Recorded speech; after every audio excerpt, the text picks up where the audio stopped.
What's up mga idol, kumusta at welcome back dito. So inilabas na nga ang spoilers ng chapter 399 ng My Hero Academia. Nagsimula ang chapter na to kung saan habang sinisira ni All For One yung building na to, ay patuloy naman ang pag-ilag ni All Might gamit ang mga support items na inspired naman sa mga quirk nila Tentacle at Frappy. Gamit yung Tentacle ay na-increase ni All Might yung mobility niya at nagagawa niyang kumapit sa mga pader ng building. Pagkatapos ay kasunod niyang plinano na gamitin etong Shoto Cannon at Tailman Tail.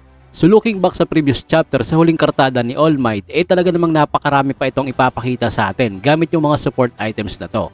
Na-realize dito ni All Might na kinakailangan niyang gamitin ang lahat ng meron siya para nga persahang gamitin ni All For One yung automatic rewind quirk nito.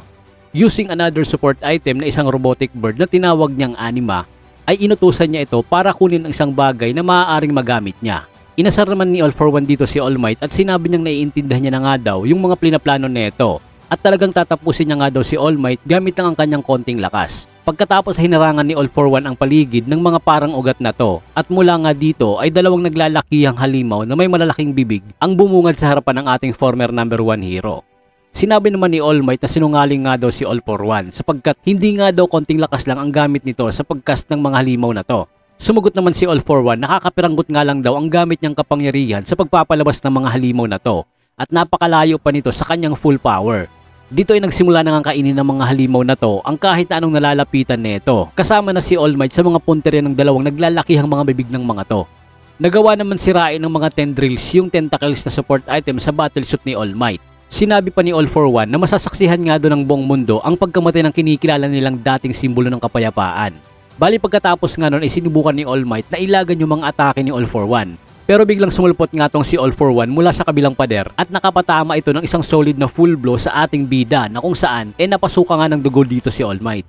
Sinabi naman dito ni All For One kay All Might na yung apoy nga doon na nakasindi sa kanya ay tuluyan ng naglaho. Dito na nga ipinakita yung illustration na to na katulad sa nakita natin sa Camino incident. But this time wala na ngang apoy ang makikita dito sa larawan ni All Might. Subalit nang makarecover nga dito si All Might ay nagawa nitong maitira yung Shoto Cannon sa mismong bibig ni All For One. Ipinaalala nga dito ni All Might na ang bawat tao ay lumilipas, subalit sa pagpanaw ng mga ito, ang siya namang pag-usbong ng nilalang na papalit sa kanila na kung saan ay eto din mismo ang magpapatuloy upang sindihang muli at bigyan ng liwanag ang kadiliman.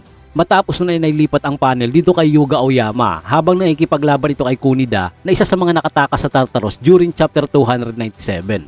Bali nga dito ay nagawang talunin ni Kunida yung mga ibang hero sa parking lot na yon, except nga dito kay Aoyama. Subalit malala nga din yung lagay nito dahil sa na-injured nitong katawan at sa mga tumutubong mga bulaklak papalabas sa katawan niya.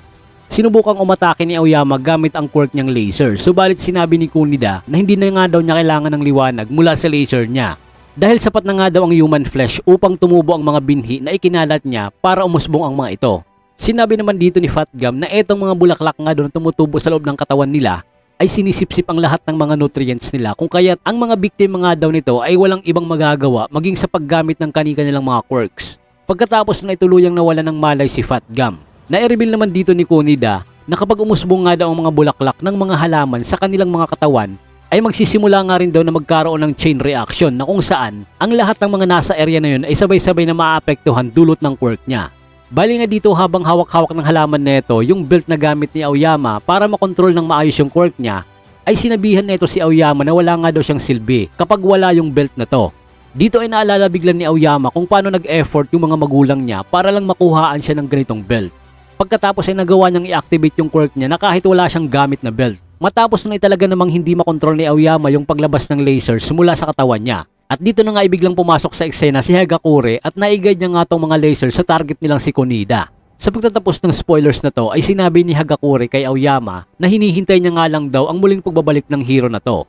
Subalit dito nagtapos yung spoilers na to. So maaaring may konting pagbabago pa nga dito sa spoilers kapag nailabas na nga yung main chapter neto. And so far ayan na muna ang maikling update natin para sa paparating na chapter 399 na i-release yan ngayong darating na September 3 at sana iabangan nyo rin yung video natin patungkol sa chapter na to.